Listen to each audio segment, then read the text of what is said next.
Damos comienzo a la cuarta sesión de comunicaciones de este Congreso Internacional Liberal, la represión absolutista y el exilio, y lo hacemos, en primer lugar, con la comunicación de Juan Luis Bachero Bachero, de la Universidad Jaume I, que nos va a traer su comunicación bajo el título de La represión en el absolutismo entre la ley y la arbitrariedad. ¿Tiene la palabra? Hola, buenas tardes, gracias por asistir. Quisiera agradecer a los organizadores la oportunidad que me han dado de poder estar aquí, y también a todos los participantes y a los asistentes. Bueno, mi conferencia va a versar un poco sobre cómo funcionan las leyes que regulan la represión y, digamos, cómo la práctica real se ajusta o se desajusta a lo que marcan las leyes. En 1814, la normativa penal continuaba siendo la misma del antiguo régimen, la novísima recopilación y las partidas, todo ello con una buena dosis de arbitrio judicial. Esto en una sociedad que había cambiado y en la que buena parte de la burguesía y de las capas populares urbanas se habían alineado con las formas de gobierno constitucional. Incluso sectores del campesinado habían recogido la idea de la abolición de las rentas señoriales. El trienio introdujo una legislación penal de corte liberal, pero que no significó eliminar completamente todas las prácticas penales anteriores. Tras la restauración del absolutismo, en 1823, este se adaptó y actuó con un clima diferente al que mantuvo en 1814. Por ello, el presente estudio analiza la represión política en base al marco legal y su aplicación práctica. Para ello, se analiza la evolución de las leyes, su cumplimiento y las semejanzas y diferencias en tres periodos distintos: el sexenio absolutista, el trienio liberal y una tercera etapa que engloba la década ominosa y la Primera Guerra Carlista. Comenzamos por el sexenio. Tras la restauración absolutista, en 1814 se pretendió eliminar la obra de Cádiz. Lo efímero de la experiencia gaditana y lo convulso del momento habían imposibilitado la superación del esquema represivo del antiguo régimen. Existen distintas opiniones sobre la preeminencia de fuentes. Antón Oneca consideraba que eran las partidas las preferidas por los jueces, siendo supletorias la novísima recopilación y los fueros juzgo y real.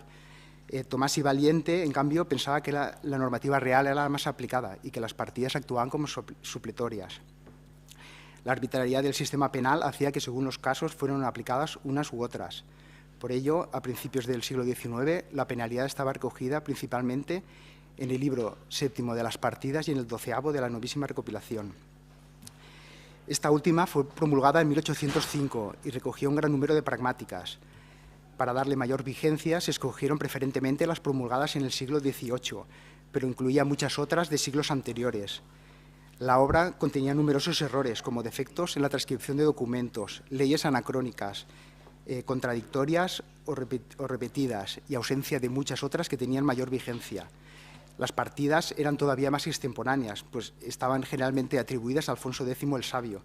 Recogía una legislación medieval de la que plantearse su vigencia era cuanto menos rocambolesco. Tras las Cortes de Cádiz, el liberalismo aún tenía una influencia muy minoritaria, pero pronto se extendería paulatinamente. Una de sus manifestaciones más relevantes fue la expansión de la participación política, lo que hizo aparecer un nuevo tipo de delitos, los políticos, que no estaban recogidos hasta entonces por la legislación. La represión en el antiguo régimen oscilaba sobre tres ejes fundamentales: la cárcel, el destierro y la muerte. Anticipándose a ella, unas 12.000 familias de afrancesados habían huido entre 1813 y 14, estableciéndose en Francia. A ellos le seguirían muchos de los diputados de las Cortes de Cádiz, así como otros destacados liberales. Los diputados Flórez Estrada y el conde de Toreno, que ya se encontraban en Inglaterra, fueron condenados a muerte. Otros de menor estrato social fueron condenados a muerte por actos intrascendentes, aunque bueno, esto ya se comentó ayer, que no sabemos realmente si fueron ejecutados. La detención de los diputados de las Cortes de Cádiz fue una prioridad para el rey. Ya desde Valencia, donde publicó el decreto de supresión de la obra de Cádiz, ordenó la detención de 38 personas. De este modo, no fue la justicia la que actuó de motu propio contra los liberales, sino que fue la corona la que determinó su culpabilidad y los jueces simplemente tenían que justificarla. Los magistrados encargados de llevar a cabo el procedimiento penal buscaron infructuosamente figuras delictivas para aplicar a los reos. Con posterioridad, la sala de alcaldes y dos comisiones fracasaron en el mismo empeño. El monarca, harto de las dilaciones, emitió la sentencia mediante real orden de 15 de diciembre de 1815. en la que la mayoría de diputados y otros notorios liberales fueron condenados a penas de destierro, confinamiento y prisión. Los condenados lo fueron en aplicación de unas leyes inexistentes, mientras otros, que eran tan culpables como ellos, vivían en libertad y algunos de ellos incluso estaban adscritos al Partido Realista. El proceso contra las élites liberales no terminó en ejecuciones, influyendo en ello la intención del soberano de no levantar demasiado la oposición internacional, la creencia en que la situación volvería a sus cauces y también el estrato social alto al que pertenecían los liberales más destacados. Mucho más rigurosamente fueron castigadas las conspiraciones liberales. Los detenidos fueron condenados a muerte y ejecutados de manera expeditiva. Así sucedió, por ejemplo, en la conspiración de Vidal, en la que el rey Fernando VII dio carta blanca al capitán general de Valencia, Helio, para que la reprimiera según su propio criterio. El resultado fue la rápida ejecución de los 13 detenidos, a pesar de que, excepto Joaquín Vidal, Félix Bertrand de Lis, Diego María Calatrava y Marcelino Rugel, el resto eran simples ayudantes que desconocían el alcance real de la conspiración. Ninguno de ellos tuvo ni siquiera la oportunidad de defenderse. El sistema represivo estaba tan alejado de la realidad que incluso el propio rey manifestó la necesidad de realizar una codificación que estipulara los tipos de delitos y las penas y que, por tanto, limitara el arbitrio judicial. Descuartizar a alguien por hechos insignificantes podía servir para atemorizar, pero en el siglo XIX podía resultar contraproducente, ya que la mayoría de la población lo percibía como un exceso de brutalidad. El hecho de pretender codificar la legislación no significa que esta reforma fuera encaminada a una mejor salvaguarda de los derechos de los detenidos, sino a incluir en la legislación los nuevos tipos de delitos aparecidos. Ahora voy a hablar un poco del trienio. Las Cortes de Cádiz habían centrado su labor en la promulgación de la Constitución. La propia Carta Magna contemplaba un código criminal que garantizaría un procedimiento reglado y el conocimiento por parte del reo del delito del que se le acusaba y quien realizaba la acusación. Se prohibió la tortura y la confiscación de bienes y se estableció que las penas afectarían únicamente a los reos. Para ello se establecieron 3 comisiones que se formaron en 1811, 13 y 14, que trataron de avanzar en este sentido, pero no tuvieron resultados prácticos. No fue hasta la llegada del trienio cuando se construyó esta estructura jurídica liberal diferenciada del absolutismo. Aún así, encontramos en la legislación liberal casos de remisiones a las partidas y a la novísima recopilación, motivadas por un intento de transacción con los realistas y por la voluntad de aprovechar elementos legales que les podían resultar útiles. Pero es especialmente relevante la pervivencia de usos arbitrarios en la represión, contenidos en la nueva legislación que promulgarían. Esto abarca distintas leyes, digamos, pero de entre ellos destacarían los decretos 6 y 7 de la ley de 17 de abril de 1821. El decreto sexto establecía penas de confinamiento en localidades para las Islas Baleares y Canarias, reclusión, expulsión del territorio español y pérdida de honores y sueldos y penas pecuniarias para diversos actos tenidos como conspiratorios. La pena de muerte se reservaba para ciertos actos especialmente graves, conspirar contra la Constitución, el Gobierno, contra las Cortes, para restaurar el absolutismo o para establecer en España una religión distinta a la católica.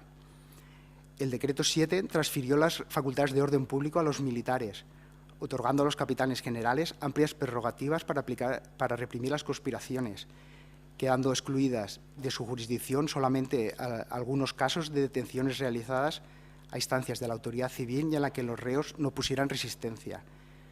En todo el resto de procesos, los conspiradores tendrían que ser juzgados por un consejo de guerra presidido por el capitán general, consejo de guerra que remitía a lo establecido en los mismos por la novísima recopilación. En el caso de que el capitán general y el auditor estuvieran de acuerdo con la sentencia, su aplicación era inmediata, o sea que no se podía apelar.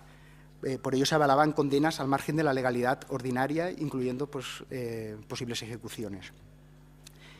De este modo, las autoridades civiles quedaban subordinadas a las militares y la represión se haría por la vía de excepción. Aún así, digamos que había diferencias evidentes con el absolutismo. Se seguía lo estipulado en una ley aprobada en Cortes, que contenía una serie de delitos con las penas y un procedimiento que estaba arreglado.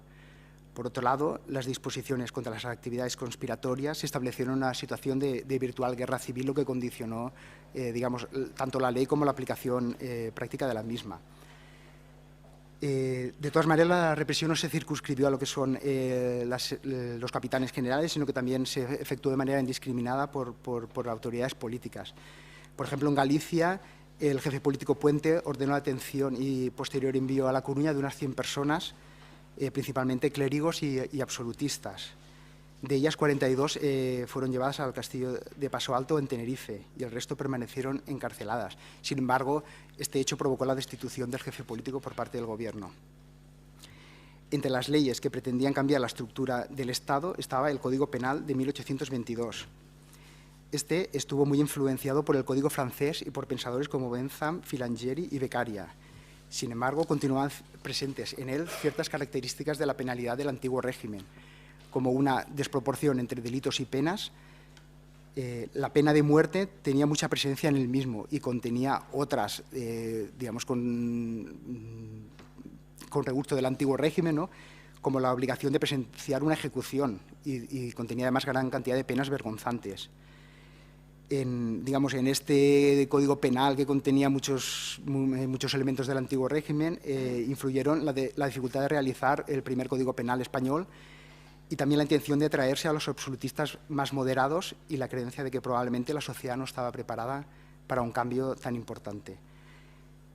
No obstante, la represión de los absolutistas se llevó a cabo por vía administrativa, digamos que al margen de lo que estipula el Código Penal, y especialmente por los capitanes generales y las autoridades locales, produciéndose centenares de presos, desterrados, deportados y asesinados.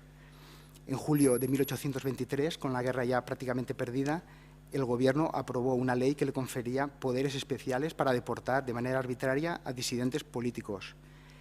Mediante ella, varios comuneros y absolutistas fueron deportados a Canarias. El sistema represivo planteado era diametralmente opuesto, pero la aplicación real mantuvo las enormes dosis de arbitrariedad amparadas en la excepcionalidad de la situación. Las facultades extraordinarias atribuidas a los capitanes generales podían ser consideradas excesivas, pero estaban reguladas legislativamente, estableciendo unos límites que no se podían superar. El Código Penal, a pesar de su corta vigencia, tendría una gran importancia porque marcaría la senda por la que discurriría la codificación penal española posterior, que conducirá a la promulgación del Código Penal de 1848. Ahora voy a hablar de la represión absolutista tras el trienio. Tras la derrota de las tropas españolas frente a los 100.000 hijos de San Luis, gran cantidad de combatientes fueron capturados y muchos otros pasaron a Francia voluntariamente, huyendo de la represión, hasta totalizar 12.159 prisioneros y 300 mujeres y niños en los depósitos franceses. Con la amnistía, la mayoría de ellos volvieron a España, estableciéndose el resto en distintos países, principalmente en Reino Unido. La vuelta del absolutismo provocó el retorno de la represión hacia los liberales. Esta alternaría las prácticas legales ejercidas por las comisiones militares que establecieron las penas en las Reales Órdenes de 13 de enero y 9 de octubre de 1824 y las juntas de fe y las realizadas legalmente por las sociedades secretas y los voluntarios realistas. Cualquiera de estas formas punitivas tenía como finalidad la de aterrorizar por medio de la brutalidad. Así fueron ahorcadas o agarrotadas numerosas personas por delitos tan livianos como opiniones contrarias al rey o en favor del liberalismo. Algunas de ellas fueron posteriormente descuartizadas y sus miembros puestos a la vista, a modo intimidatorio, en lo que recuerda, digamos, totalmente a la represión del antiguo régimen. Tan solo en Cataluña, 2.044 personas fueron asesinadas de octubre a diciembre de 1824, digamos que un año después de la finalización del trienio. La mayoría de ellas por causas políticas, muchos más fueron condenados a presidios. Sin embargo, para evitar la dilación de los procesos y la aplicación de penas distintas a las deseadas por el monarca, este emitió normativa específica para reprimir cada acto concreto.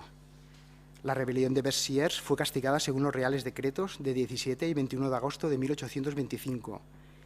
La revuelta de los agraviados, siguiendo principalmente las reales órdenes de 4 y 5 de octubre de 1827. Cuando era conveniente, se acudía a las partidas y a la novísima recopilación, como se hizo para justificar la potestad real para juzgar a eclesiásticos implicados en este levantamiento. Finalmente, la represión terminó con unos pocos fusilamientos, unos 300 enviados a presidios de Ceuta y una veintena de religiosos trasladados a conventos de fuera de Cataluña, Digamos que el rey hace una represión pormenorizada, digamos, focalizada sobre lo que son los ultrarrealistas. Sin embargo, los castigos regulados legislativamente convivían con los ejercidos arbitrariamente por las autoridades militares contra los liberales. Digamos que en el caso de los liberales se podía actuar con mayor arbitrariedad. Así encontramos numerosos casos de encarcelaciones preventivas o sin condena, malos tratos, falsos testimonios y acusaciones no suficientemente probadas. Todo ello fue ampliamente utilizado en Barcelona por el capitán general, el conde de España. 13 liberales fueron ajusticiados en 1828 y 20 en 1829. Numerosas personas fueron encarceladas en la Ciudadela, 400 en Ceuta y alrededor de 1.800 desterrados son las consecuencias de la represión en Barcelona. A pesar de ser condenados en virtud de sentencias judiciales, estas carecían de las más mínimas garantías procesales. Los castigos extremadamente duros para los liberales y más selectivos para los ultrarrealistas continuaron hasta los inicios de la Guerra Carlista. Conspiradores o sospechosos carlistas como Ignacio Cuevilla, el conde del Prado, Pedro Grimaest, Rafael Maroto o Ignacio Negri fueron condenados tan solo a confinamiento en diversos puntos de la península, Baleares o Canarias, pocos meses antes del inicio de la guerra. Sin embargo, este esquema punitivo se mostraría superado por el advenimiento de la guerra civil, que hizo que se buscaran los medios adecuados para hacer frente a tal situación. Esto se produciría desde el plano político, pero contando con la aprobación de la alta jerarquía del ejército. El 15 de enero de 1834, Martínez de la Rosa fue designado presidente del Gobierno y el 21 de enero de ese mismo año una real orden establecía que los cabecillas carlistas y los que hubiesen usurpado el título de oficiales serían condenados a muerte. El resto serían condenados a 6 años de servicio en el ejército, los sargentos y los cabos a los regimientos de Ceuta, La Habana y las compañías fijas de los presidios africanos, los combatientes rasos al ejército de Cuba, Puerto Rico y Filipinas. La situación bélica, aderezada con venganzas y acciones individuales, impidió el cumplimiento estricto de la ley, pero en líneas generales la represión siguió la senda marcada por la misma. Por ejemplo, en Cataluña, según los partes oficiales, 72 prisioneros carlistas fueron ejecutados en 1834 y 498 deportados a las Antillas en cumplimiento de la ley de 21 de enero. Por ello, el Real Decreto de 21 de enero tuvo una importancia mucho mayor que el Convenio Elliot en orden a limitar los ajusticiamientos, ofreciendo una vía alternativa para neutralizar a los combatientes carlistas sin necesidad de realizar ejecuciones. Las deportaciones de carlistas continuaron tuviendo un papel relevante en los años siguientes y no fueron prohibidas hasta el Convenio de Lécera en abril de 1839. Desde el estamento militar, el general Vicente Genaro de Quesada, marcadamente realista y comandante en jefe de los ejércitos del norte, se había mostrado partidario de la misma línea de actuación y afirmaba que no debía tenerse compasión con los cabecillas y que únicamente, en caso de ser magnánimo, se debería hacer con los mandos intermedios lo decretado para los soldados, cabos y sargentos. Que durante la guerra carlista la represión fuera más enconada con los jefes carlistas era una situación nueva que respondía al carácter de auténtica confrontación entre revolución y contrarrevolución, en donde a menudo se planteó la eliminación física del adversario. Sin embargo, durante los años 30, a pesar de la victoria liberal, se mantuvo el sistema de castigos basados en reales órdenes y reales decretos que emanaban de la voluntad real, la arbitrariedad judicial y política y la remisión ocasional a disposiciones contenidas en la legislación del antiguo régimen. Esto continuó hasta el Código Penal de 1848, cuando se produjo el abrazo irreversible de los principios represivos liberales. A partir de este año, si bien continuaron las represalias a los opositores por vía extralegal, ya no se recurriría nunca a normativa de la etapa medieval. Bueno, con esto termino mi intervención.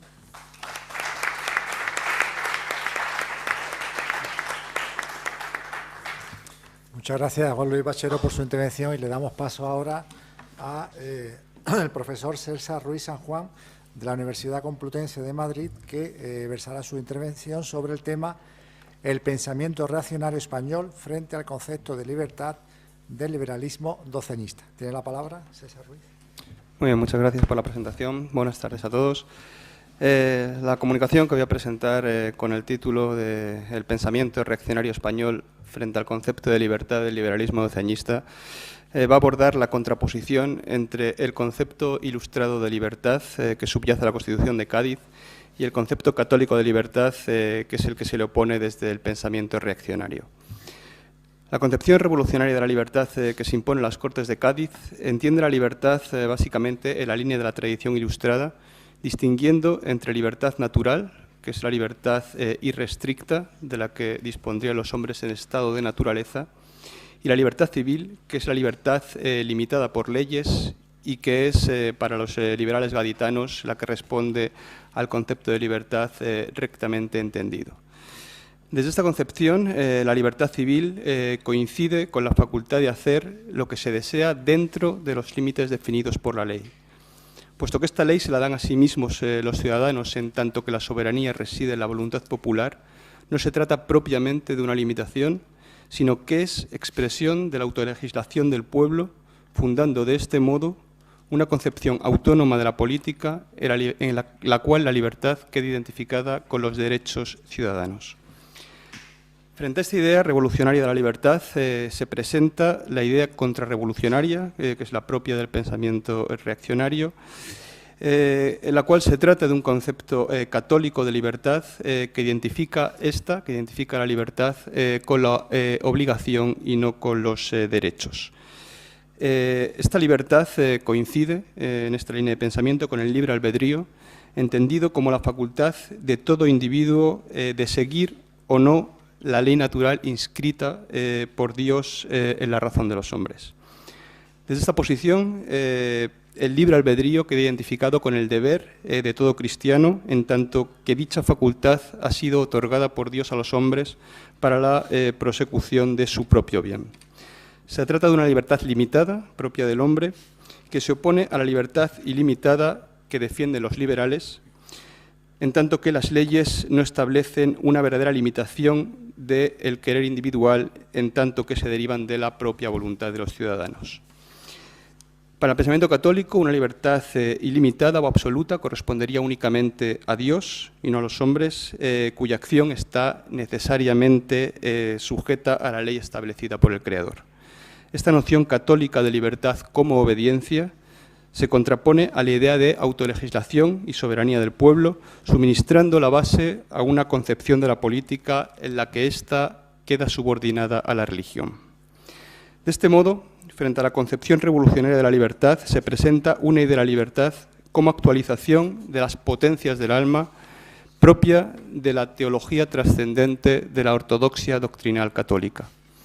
Se trata de un concepto de libertad que, a diferencia de la noción liberal de los constituyentes gaditanos, no consiste en hacer lo que se quiere dentro del marco jurídico establecido por la legislación civil, sino en hacer lo que se debe según determina el derecho natural instituido por Dios, quedando vinculadas de este modo libertad y autoridad.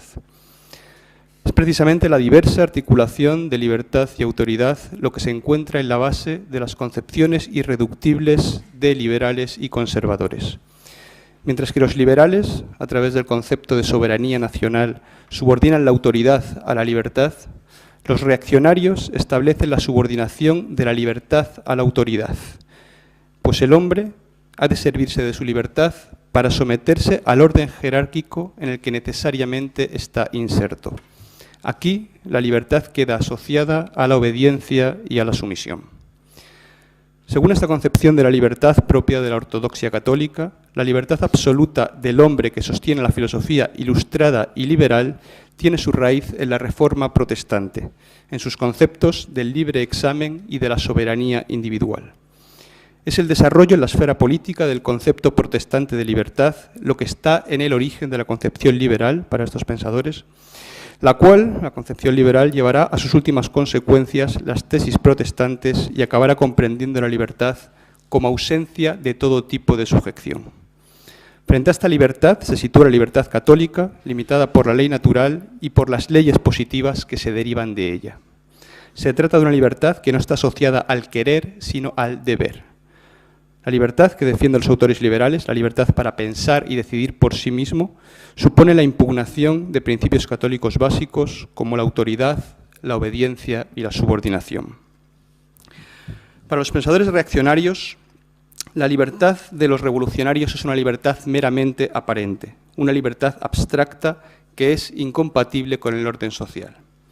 En cambio, la libertad católica se conjuga con los principios de orden y jerarquía, puesto que la obediencia se presta voluntariamente y no entra en contradicción con la libertad, por lo que estos pensadores sostienen que en este concepto de libertad confluyen el querer y el deber. Por el contrario, la libertad entendida como facultad de hacer propia del pensamiento ilustrado y liberal ignora la necesaria subordinación del hombre a la voluntad de Dios y convierte la voluntad humana en absoluta. Para los publicistas reaccionarios, en esta concepción herética se encuentra el origen del potencial destructivo de esta forma de libertad, que desemboca necesariamente en la anarquía. Puesto que la libertad católica está vinculada a la existencia de un orden moral, la autonomía moral que declara el pensamiento ilustrado es solidaria de la libertad absoluta que está en el origen del caos social. Frente a ello, la dimensión trascendente de la moral a la que se vincula la libertad católica permite articular la libertad con la vida armoniosa dentro de la comunidad. Lo que no reconocen en ningún caso los escritores reaccionarios es la autonomía moral del hombre y la posibilidad de autolimitación, de lo que concluye la necesidad de la autoridad y de un orden jerárquico al que se sujeten los individuos. El diagnóstico que van a presentar los ideólogos contrarrevolucionarios es que las ideas liberales no tienen otra función que eliminar toda forma de potestad que pueda suponer una coacción para el hombre. Se trata de una libertad para el mal cuyo corolario es el rechazo de Dios y de la Iglesia. La negación de la ley natural divina y su sustitución por un pacto social establecido entre los hombres no pretende otra cosa que dar rienda suelta a las propias pasiones, pues solo la coacción interna es efectiva para limitar los impulsos del hombre. Sin el temor a Dios, el hombre carece de sujeción moral y los pensadores reaccionarios insistirán, casi todos ellos, en el vínculo existente entre la falta de limitación moral y el ateísmo. Cito unas palabras de Fray Luis Cerezo, que dice en ese sentido: luego, si el hombre solo tiene freno para no dejar correr sus deseos en daño a los demás hombres, podrá sin freno dejarlos correr contra el honor a Dios. Luego no está obligado a Dios. Luego no tiene necesariamente relación con Dios. Esto es ser ateísta. Fin de cita. La ortodoxia católica entiende la historia de la humanidad como una lucha entre la libertad y la sumisión, y en la victoria de la primera sobre la segunda han tenido origen los mayores males para el hombre, desde el pecado original hasta la herejía protestante. La pretensión de realizar la idea de libertad tal y como es concebida por el pensamiento liberal no puede resultar sino pecaminosa y herética para todo católico en la medida en que supone subvertir el orden establecido por Dios. Pero no se trata simplemente de los efectos deletéreos que ha tenido la libertad siempre que se ha impuesto a la obediencia, sino que desde el punto de vista católico, la libertad, tal y como es entendida por los liberales, resulta por completo indeseable, en tanto que la aspiración a liberarse de los designios divinos no puede estar nunca dirigida a la perfección, que solo puede obtenerse siguiendo dichos designios. El hombre ha de aspirar a la liberación del pecado original, y ello no puede lograrlo mediante la libertad irrestricta, sino mediante la fe y el sometimiento a la voluntad de Dios. Los clérigos reaccionarios insisten en que el creyente no debe valorar las cosas de este mundo hacia las que le proyectan las ideas liberales, sino considerarlas en función de la vida eterna a la que el católico debe subordinar las cosas mundanas para alcanzar la salvación. Frente a ello, la libertad que propugnan los liberales está orientada a satisfacer los deseos sin límite alguno y por ello se encuentra en el origen de todos los pecados. Se trata de una libertad que solo pretende liberarse del deber y sustraerse a toda autoridad, para de este modo ponerse al servicio de las propias inclinaciones. Si la libertad revolucionaria es una libertad para el pecado, que solo aspira a la satisfacción de las pasiones sin ningún tipo de restricción, la libertad católica es una libertad para la virtud que aspira a liberarse de la esclavitud de las pasiones. La condición de posibilidad de la libertad católica es precisamente la negación de la libertad revolucionaria. Es preciso sustraerse para los reaccionarios a esta quimérica libertad que solo busca el desenfreno para alcanzar la libertad verdadera, que es la que se conjuga con el dominio de los propios deseos. Los que defienden esa libertad son, para los reaccionarios, pecadores que la utilizan para poder someterse a sus propias debilidades. Cito unas palabras significativas en el sentido de Francisco de Alvarado, el filósofo rancio, que dice de manera pregnante: la dignidad del hombre, según esos infames, los liberales, consiste en que su miserable razón sea el supremo tribunal de todas las cosas y no se sujete ni aun a Dios. La libertad en que piense y hable y obre según le inspirasen sus errores, pasiones e intereses. La filosofía, en fin, en justificar y promover las pasiones todas que nos son comunes con las bestias y en que frecuentemente las exceden nuestros vergonzosos abusos.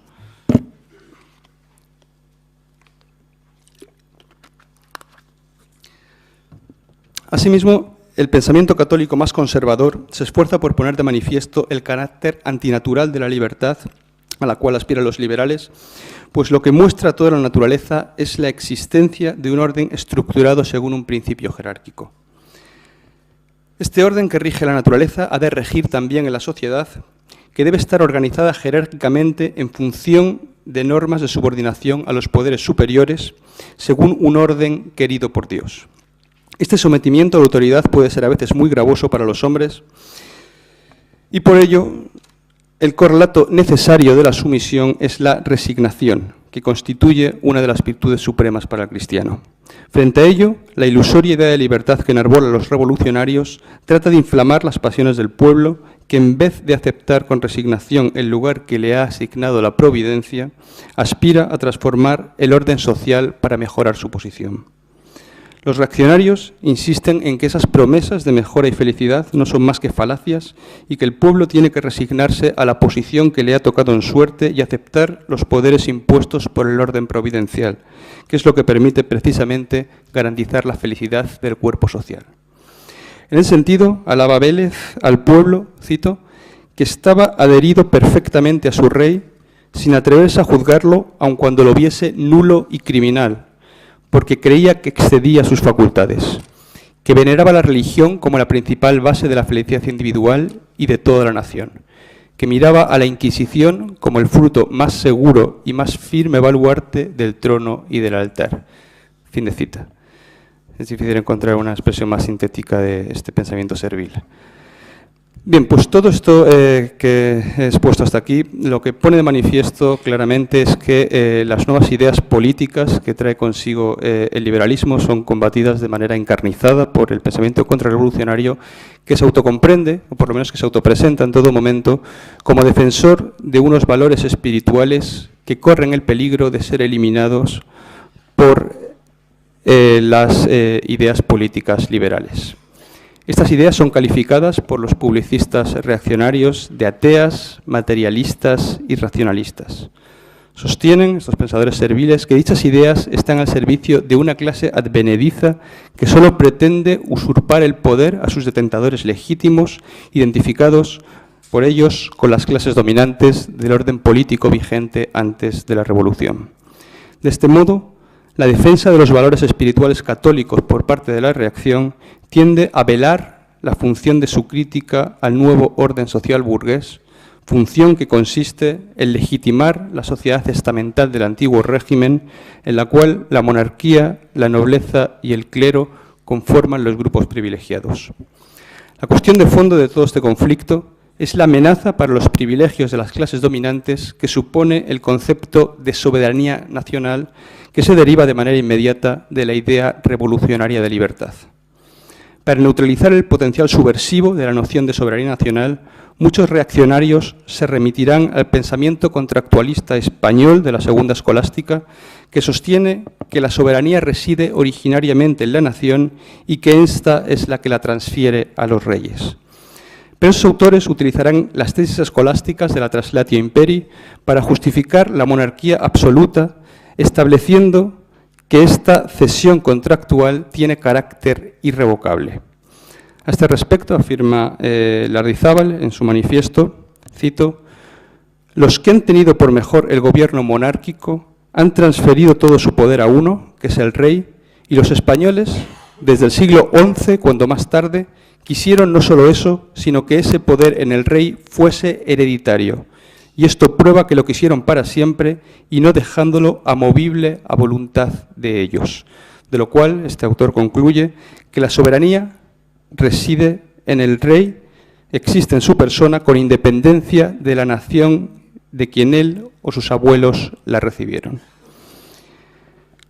Fin de cita. Los escritores reaccionarios sostienen que este es el auténtico concepto de soberanía nacional frente al concepto espurio de soberanía popular que es utilizado por los liberales para atraerse al pueblo en la conquista del poder y después esclavizarlo. Como consecuencia de este abuso de la teoría contractualista de la soberanía para fundamentar el absolutismo, muchos liberales mirarán después esta teoría con desconfianza.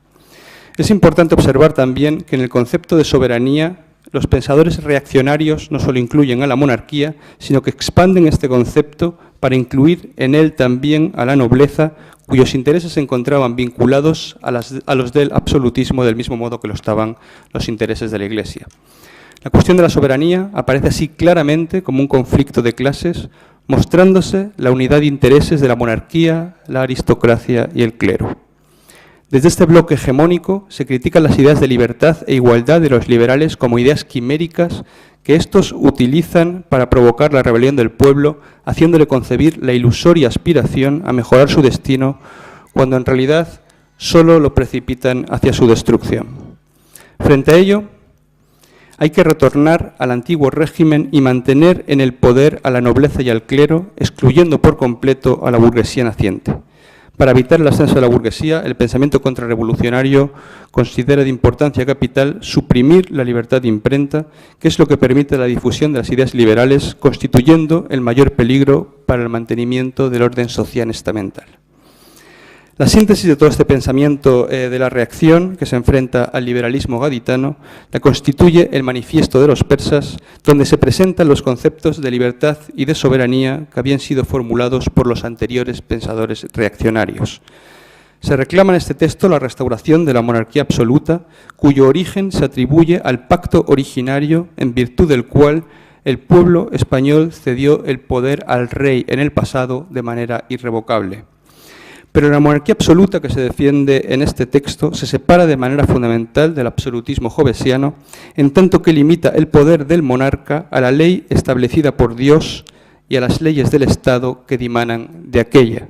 Cito un pasaje central de este texto, en el párrafo 134, en el que expresa claramente esta idea.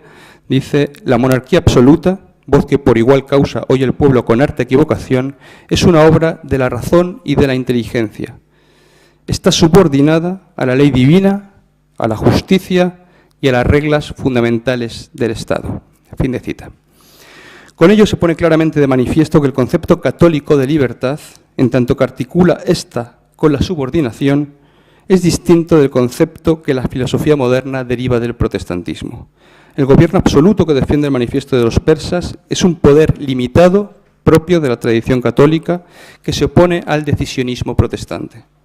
El carácter absoluto que desde esta concepción del poder se atribuye al gobierno monárquico estriba en el rechazo del concepto liberal de soberanía nacional que acaba llevando a la democracia y que solo puede desembocar en la anarquía. Frente a ello, se reclama el poder absoluto del rey, que ha de negar toda participación del pueblo en el poder y restablecer los derechos de las clases del antiguo régimen. En este sentido, es fundamental evitar la propagación de las ideas revolucionarias de libertad e igualdad que constituyen la principal fuente de engaño que utilizan los liberales para servirse del pueblo para sus propios fines.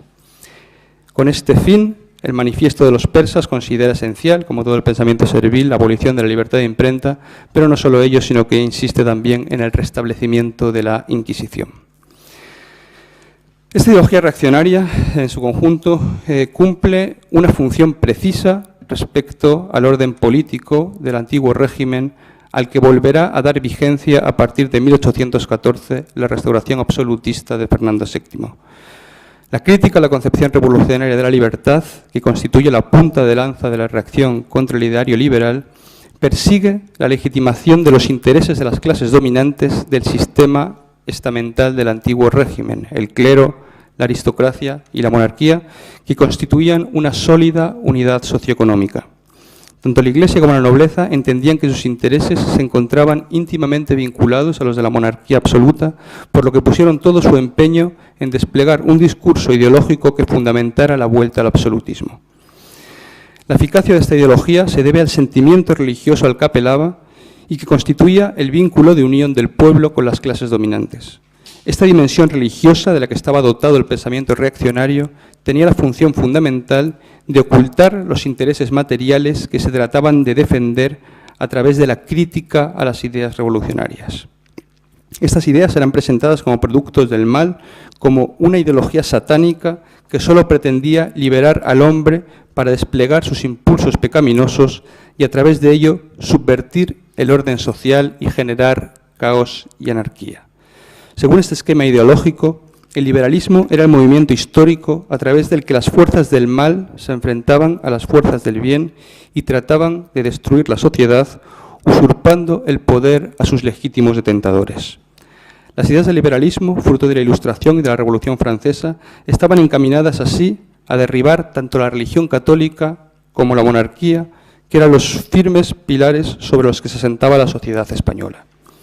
De este modo, quedaba oculta la función legitimadora que cumplía la ideología reaccionaria, en cuyo cuerpo doctrinal encontraban las clases beneficiarias del antiguo régimen el instrumento que les permitía afianzar su poder y enfrentarse a las fuerzas renovadoras del liberalismo. Con esto concluyo. Muchas gracias.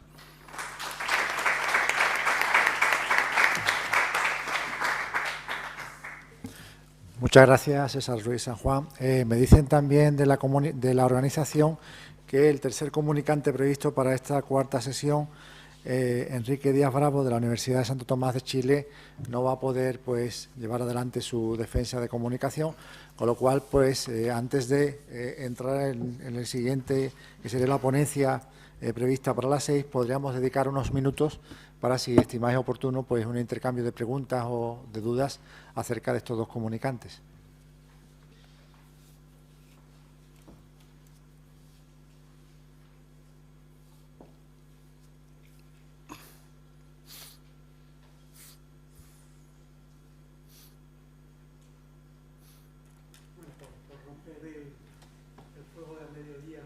Yo quería preguntar en cuanto a la ponencia, era la represión, el absolutismo y las condenas que hay, son condenas de tipo civil. Yo decía, las que vienen de la Inquisición, es decir, las que son los relajados de la Inquisición, que pasan a la jurisdicción civil, ¿se sabe si recibieron también y qué ocurrió con ellos? ¿Pero en qué año te refieres? Bueno, me refiero a participar, sobre todo en la etapa del sexenio absolutista, desde que es repuesta la Inquisición, como el caso de Juan Van Halen, que por ejemplo, que el Tribunal de la Inquisición es el que le juicia, y después, claro, no puede pasar al Tribunal Civil porque se escapa, ¿no? Es decir, pero se conocen más casos por ejemplo, de penas de muerte impuestas de arreos que procedan de la jurisdicción de los Inquisición. A ver, yo la verdad que el tema de la Inquisición realmente lo desconozco bastante, así que no creo que pueda contestarte a la pregunta, ¿no? Digamos, yo lo que me he centrado, digamos, en lo que es la represión, digamos, política, ¿no? Bueno, que la Inquisición podría en parte considerarse así, ¿no? Político-religiosa, pero bueno, ya está más referida, digamos, a conductas, ¿no? Ayer creo que hubo una ponencia sobre la Inquisición, un par de ponencias, supongo que... Esa conexión que hay entre la Inquisición y los jueces, ya que la Inquisición simplemente cuando ya condena a alguien lo pasa a la jurisdicción civil. Entonces la jurisdicción civil, que si se sabía que se había condenado a alguien procedente precisamente de los tribunales de la Inquisición.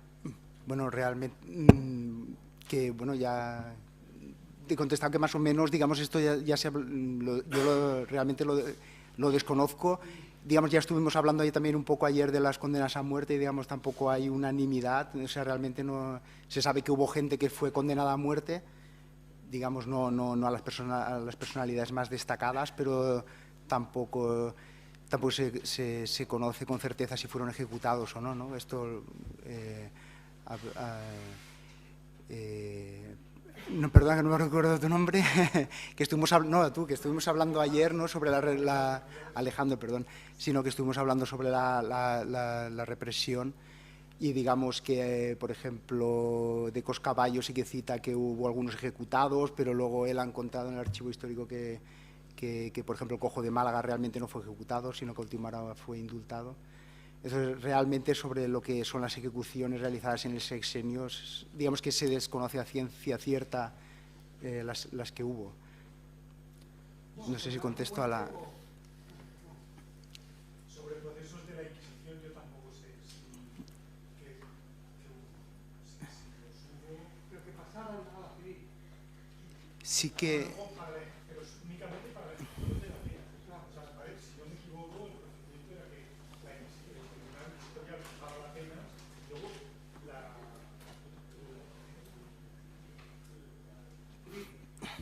civil penal, digamos, la jurisdicción penal de la monarquía la ejecutaba.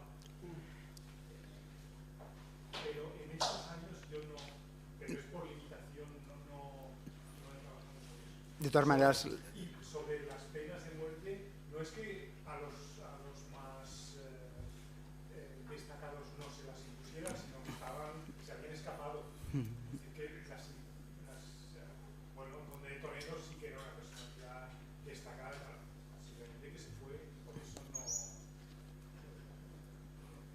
no la ejecutaron, pero se la impusieron. Se la impusieron cuando ya estaba fuera también. Y Fernando Pero... VII dijo que no se hiciera pública la pena, por temor al eco que eso podía tener en el extranjero. Y eso es el aspecto interesante de ese proceso. Yo no lo he visto, solo menciona Fernández Martín en Derecho Parlamentario Español. No sé dónde está el proceso de la ley, los autos del proceso. De todas maneras, en esta época ya las ejecuciones de la Inquisición ya eran... Creo que la última la menciona Gil Novales, creo que es en Valencia, pero ya es una persona, creo que es en el 23 o 24, pero es una persona que, digamos, que tiene unas convicciones muy firmes y a la que intentan convencer de que se retracte por todos los medios y digamos que él tiene unas convicciones muy firmes y no, digamos que se niega a retractarse y por eso fue ejecutado, pero digamos que por todos los medios intentaron no ejecutarle, digamos, en parte, ¿no?, aunque fuera, digamos, retractándose de lo que pensaba o diciendo que no comulgaba con las ideas liberales, etcétera. Buenas tardes, siempre haber venido a la videoconferencia, porque vamos a contar la siguiente. En relación al profesor César Ruiz San Juan, me ha parecido, y perdone mi apreciación, que si hay un paralelismo entre la Iglesia con el régimen absolutista en contraposición al régimen revolucionario o liberal, de alguna manera. Yo en parte, desde mi humilde apreciación, estoy de acuerdo y no estoy de acuerdo, porque bien es verdad que por las anotaciones que usted ha dicho, esto es parte de lo que es la Iglesia jerárquica, porque en el cristianismo, como todo el mundo sabe bien, Jesucristo fue el gran revolucionario y el gran reaccionario. Por eso yo ahí distinguiría como dos partes. A ver, no es nada, es un pensar en alto, no voy a encontrar su ponencia. Dios me libre, valga la apreciación. Yo distinguiría dos tipos de iglesia, la iglesia jerárquica y la iglesia de base. La iglesia jerárquica ha estado, está y estará desgraciadamente en un plano. La iglesia de base ha estado, estará y estaremos en otro. En contraposición, no tiene nada que ver la iglesia jerárquica con los mártires del Salvador, que no fueron aceptados. Entonces, por eso, esas apreciaciones teológicas me da la impresión que es de una parte de la iglesia, que tiene verdad que estoy totalmente de acuerdo con ella, pero es una parte, por ejemplo, la de la iglesia Una parte. Y eso se puede extrapolar a nuestros días, vamos. Quizás suene más discurso... Bueno, a nuestros días presente, a nuestro día de hoy, leía esta mañana en el periódico que Elena Valenciano comparaba a Jesucristo con el Che Guevara y con la revolución, y parece que ha traído cola eso a nivel político. Sí, bueno, sin entrar en las cuestiones estas de en qué medida puede ser actual o no, reivindicar el papel revolucionario de la Iglesia. La Iglesia fue revolucionaria en su día, yo hoy en día no sé si lo es y en este momento no sé en qué medida lo era, pero si había alguna medida en que lo pudiera ser, que yo no te quito la razón, en el sentido de que hay una parte de la Iglesia que ciertamente no le hizo el juego al absolutismo, no solo porque había clérigos dentro de los liberales, sino incluso porque la Iglesia de a pie, la Iglesia misionaria, pues podía tener otra actitud hacia el régimen político absolutista, ¿no? Pero lo que sí es cierto, y en eso es en lo que yo me he intentado centrar, es el hecho de que el discurso reaccionario por parte de la Iglesia tenía la virtualidad, estaba, digamos, encubriendo el hecho de que había una defensa de los intereses materiales de un bloque dominante al cual la Iglesia pertenecía. Y estos clérigos estaban utilizando un discurso teológico cristiano de defensa de valores espirituales, cuando en realidad estaban al servicio clarísimamente de la defensa de intereses materiales. Eso es lo que yo he tratado aquí de poner de manifiesto y de sacar a la luz. No tanto de criticar a la Iglesia en su conjunto, sino a un tipo de clérigos que fueron enormemente poderosos desde un punto de vista ideológico, porque tenemos que pensar que la mayor parte del pueblo en esta época eran analfabetos, de tal manera que no eran tanto, por mucho que la prensa en Cádiz tuviese una enorme importancia y por mucho que circulasen las ideas a muchos niveles, pero digamos que al pueblo lo que llegaba más directamente eran los sermones, y en este contexto el poder que tenían estos clérigos reaccionarios era enorme y difundieron posiblemente con más potencia que otros muchos una serie de ideas que estaban al servicio de la restauración absolutista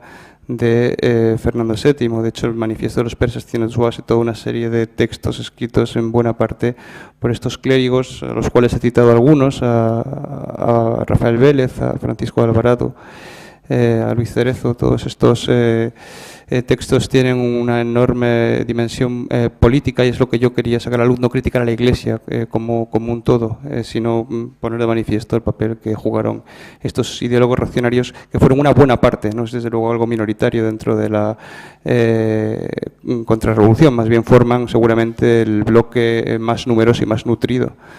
No solo en Cádiz, también en Mallorca. Pensemos en la instrucción pastoral, en todo lo que es la potencia del pensamiento reaccionario de raíz eclesiástica, ¿no? Eso yo creo que es negar eso es ir contra los hechos. No. Yo estoy totalmente de acuerdo con sus afirmaciones, en pleno acuerdo, y me parece una exposición muy brillante. Lo único que desde mi pobreza lo que pienso es que en relación a la Iglesia que está con el poder absolutista, yo sigo pensando que una parte de la Iglesia... Sí, una parte de la Iglesia, ciertamente, una parte de la Iglesia que le ha hecho mucho daño a la Iglesia, esa es la que tú estás tratando de reivindicar, pero que esa Iglesia en este contexto no era algo marginal. No sé qué papel tiene esa parte de la Iglesia dentro del conjunto de la Iglesia, pero lo que sí sé, en la medida en que tengo un conocimiento de este tema, que es extremadamente profundo, pero por lo que he podido leer, el papel que tiene dentro de la reacción de los primeros décadas del siglo XIX, la Iglesia es enorme. No es una pequeña parte de la reacción, es seguramente el grueso de la reacción y desde luego la más potente ideológicamente, y la que era la punta de lanza de la crítica a las ideas de libertad, de igualdad, porque además articularon un discurso muy coherente en la medida en que pudieron vincular, que es lo que yo he tratado de expresar en la brevedad de tiempo que tenía, la idea de libertad revolucionaria la invirtieron por completo y trataron de apropiarse de ella en los términos tradicionales del cristianismo como libre albedrío, pero además presentándose ellos como los verdaderos liberales, porque nosotros somos los que realmente entendemos lo que es la libertad, porque nosotros entendemos lo que es la igualdad, Y eso no solo hizo un enorme daño a todo el liberalismo naciente, sino a la misma Iglesia esta que tú estás reivindicando con toda legitimidad, que es una parte de la Iglesia, pero desde luego no esta. Dentro de esta yo creo que no había resquicio para lo que tú estás tratando de expresar.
Sí, completamente. Sí, es una reedición ciertamente de conceptos que ya estaban presentes. De hecho, algunos autores que he citado pues están escribiendo ya a finales del siglo XVIII, Alvarado, y de hecho muchos de ellos se nutren también de escritos de juristas católicos de finales del XVIII o de frailes también, como el padre Cádiz. Y ciertamente ya contra la Ilustración empiezan a afilar las armas de un enemigo que luego ellos identifican inmediatamente como los liberales, que son los retoños de la Ilustración, y ciertamente pues es un discurso que tiene una génesis, ¿no? En cuanto a que estos conceptos son más antiguos, claro que son más antiguos, lo que ocurre es que, como tú bien dices, se actualizan en esta defensa de una serie de intereses materiales. Yo insisto en esta cuestión, que este discurso ideológico está al servicio de la defensa de una posición de clase. Esto me parece clave para desenmascarar todo este discurso. Y ciertamente hay una actualización de esta concepción de la libertad, puesta además al servicio de una idea de la monarquía que no es en principio tan absoluta como podría parecer en una primera aproximación. Precisamente la libertad católica trata de modular el poder del monarca, esto es claro en el manifiesto de los persas, con no solo la ley natural emanada de Dios y a la cual tiene que servir la monarquía en este conflicto o en esta relación entre monarquía y catolicismo. Siempre el catolicismo va a tener más peso para este discurso, sino que además están también las leyes positivas que están positivizadas en el orden estamental tradicional, que da lugar a lo que estos autores, no puedo entrar en ese tema, pero es un tema clave para entender todo esto, y también en relación al concepto de libertad, que es el tema de la Constitución mixta, ¿no? La Constitución mixta es el modo en que todos estos autores se reinventa en el pasado para ponerlo al servicio de las luchas presentes, ¿no? Efectivamente, existía una constitución tradicional en España donde el rey articulaba su poder con el de los estamentos, el clero y demás, ¿no? Esta idea de libertad católica, limitada, por tanto, frente al absolutismo protestante, está claramente vinculada a la idea de constitución mixta, que es una idea que intenta, o se presenta al menos, como la continuación de algo que ha existido históricamente, pero que tiene una nueva cara frente a los nuevos acontecimientos a los que tiene que enfrentarse la reacción, ¿no? Entonces, esto es evidente que por mucho que sean ideas tradicionales, al presentarse frente a una nueva realidad social, se articulan con los nuevos elementos. Lo curioso de todo esto es que pretenden encontrar en el pasado esto que ahora están defendiendo, como si no hubiese habido ninguna mutación, ¿no? Esto es lo que hace y lo que obliga también a los liberales a buscar en el pasado también el origen de muchos de sus planteamientos políticos, ¿no? Esto da lugar a, bueno, a la invención de dos Españas, de dos historias de España, no solo de dos conceptos de libertad o dos conceptos de igualdad, sino dos historias de España que van a entrar en colisión en este momento, ¿no? El siglo XIX es el siglo de la lucha no entre dos, en España al menos, entre dos concepciones políticas, sino entre dos concepciones de la historia del país, ¿no? Pero es una pura reinvención del pasado, a mi juicio, para reinterpretar a su luz los intereses de cada una de las clases en lucha. Pasamos a las dos últimas intervenciones para disponer un poco de tiempo. Volviendo a lo que había comentado Juan Carrete y Pedro Rúcula, en el caso de la Inquisición, no lo he dicho antes porque no recuerdo el nombre de la investigadora, pero hubo una investigadora en el Congreso de la Masonería que fue en Almería, creo que 2009, que estudió en el caso gallego cómo Fernando VII en 1814 hace una represión fortísima contra algunas de las élites que habían sido más representativas del liberalismo doceañista, sobre la base les persigue a través de la Inquisición por motivos religiosos, como que habían sido, que eran masones. Les acusaba de masones a todos sobre eso, sobre la base de motivos religiosos, cuando sus verdaderos objetivos eran los fines políticos, porque ella demostraba como muchos como solamente habían pertenecido un año a la masonería, o se habían dado, no habían sido masones activos, ni mucho menos, al menos no lo eran, pero esa acusación servía de chivo expiatorio para eliminar a los elementos políticos que le molestaban. Gracias. Bueno, la última intervención. Gracias. Para César Ruiz, quería comentarle que detrás de esta interpretación de la libertad católica, en realidad es una libertad un tanto curiosa, ¿no? Paradójica, porque es una libertad, pues, para, en el fondo, es una libertad pues, para reconocer el bien o para reconocer el mal, para obedecer lo que dicta la razón o para desobedecer lo que dicta la razón. Es una libertad paradójica, pues quieres libertad pues, para hacer el bien o para hacer el mal. O sea, lo sensato es hacer el bien, es hacer lo que dice la recta razón. O sea, cuando hablamos nosotros de libertad es porque se dan diversas opciones. ¿Hasta qué punto hay preguntas? Estos, en el fondo, ellos se vinculan a una tradición católica, una lectura de las élites escolásticas. Suárez, por ejemplo, Suárez, cuando vamos a ver las explicaciones metafísicas y las obras de Suárez, cuando intenta definir qué es la libertad, no, para él, a la hora de definir la libertad, hay una diferencia entre una razón que realmente es impotente para decir cuál es la verdad absoluta, es lo que está detrás de la posibilidad de que haya libertad. Hay una diferencia. Igual en relación, o sea, mi pregunta es, para poner el otro ejemplo, es que hasta qué punto detrás de todo esto está una mala interpretación de la escolástica, para un poco subrayar tu tesis de que en el fondo es una manipulación del pensamiento de los clásicos, del pensamiento católico, para defender, pues, obviamente, pues, el antiguo régimen, defender los cuerpos intermedios, defender los privilegios de la nobleza y del clero. Igual sucede con el tema de la traslación del poder del pueblo, que de forma natural el pueblo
Pues muchísimas gracias, profesor Rivera. No sé, son tantas cosas que no sé exactamente cómo articularlas todas. Voy a intentar responder en la medida de lo posible. Es muy sugerente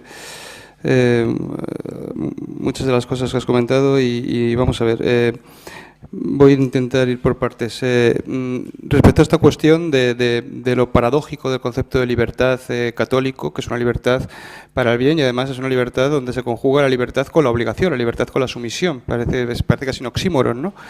Y la lógica interna, pues hay que encontrarla en el propio catolicismo, donde efectivamente hay una ley natural a la cual el hombre está obligado, lo quiera o no lo quiera, ¿no? Dicho con la expresión pregnante de Donoso Cortés, el hombre como ser libre es un súbdito sumiso o un súbdito rebelde, pero no deja de ser un súbdito, está obligado a algo superior y en ese sentido es ciertamente una concepción de la libertad que no deja de ser paradójica, pero que es esencial para luchar contra el concepto de soberanía nacional y enfrentarle otro concepto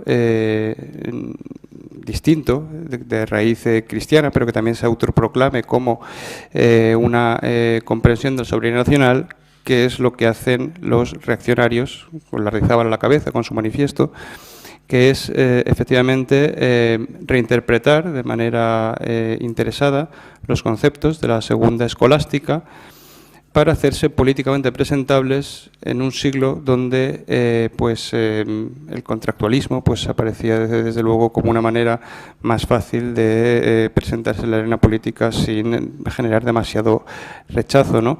Es cierto que en el espíritu de los jurisconsultos del siglo de oro, de la segunda escolástica, yo no conozco también a Suárez como tú, pero bueno, la idea que querían fundamentar no era desde luego la de una monarquía absoluta, más bien era la idea del poder indirecto de la Iglesia, en la medida en que si el poder emanaba de la Iglesia directamente hacia su representante eclesiástico e indirectamente a la autoridad civil, porque estaba transferida por el pueblo al rey en cuestión, había un poder superior de la Iglesia sobre el Estado, ¿no?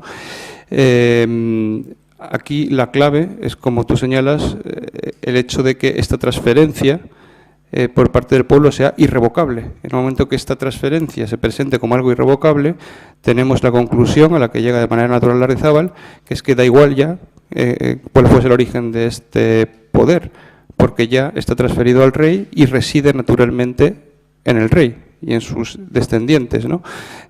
Este giro permite, por un lado, presentarse como contractualista, porque efectivamente es un pacto social, es un contrato social, el origen del gobierno, es el pueblo el que cede el poder, pero eso queda cortocircuitado inmediatamente en el momento que se presenta como irrevocable ese pacto y el pueblo ya tiene las manos atadas por los siglos de los siglos. Es curioso, en relación también a lo que preguntaba el compañero, cómo también, efectivamente, los liberales, aunque sean los más moderados, como Martínez Marina y otros, que reinterpretan también la cuestión en términos contractualistas, no afirman que sea irrevocable ese pacto, sino que efectivamente si el monarca no cumple con sus deberes, el pacto puede ser revocado, ¿no?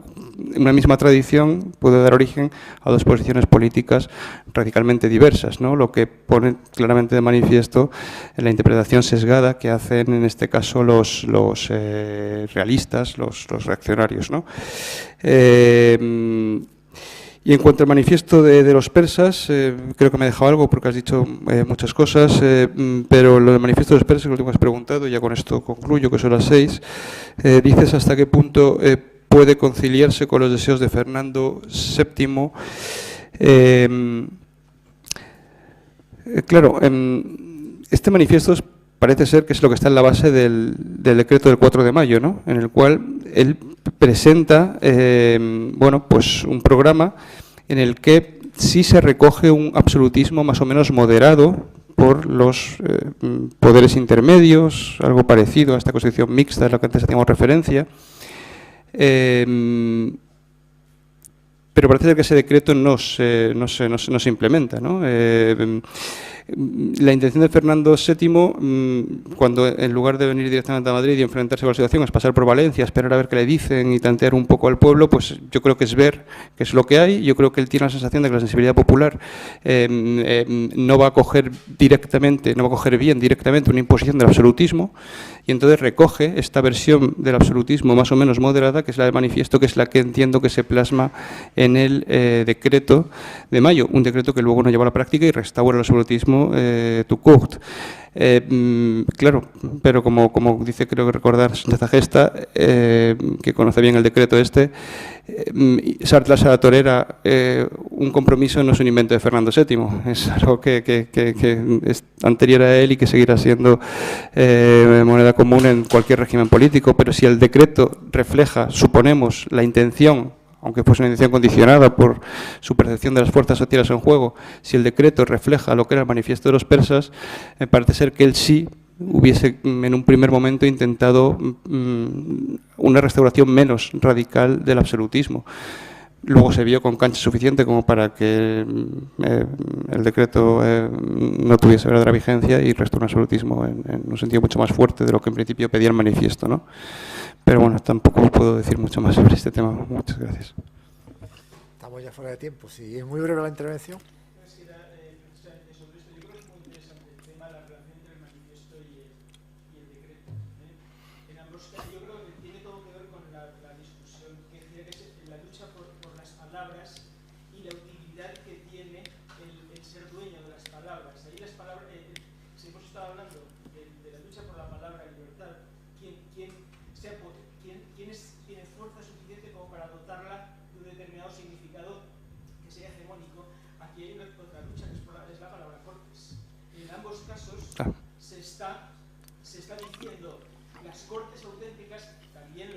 Son las representativas. Los dos dicen, nadie niega que existe constitución. Lo que pasa es que para unos constitución es una cosa y para otros es otra. Nadie niega que una forma legítima de organizar la soberanía es son las cortes, pero cortes para unos y para otros. Entonces, claro, en este caso el uso de la palabra cortes es un instrumento político maravilloso. No os preocupéis, cortes tendremos y de las buenas. Y luego se olvida al momento siguiente y se desvanece la idea.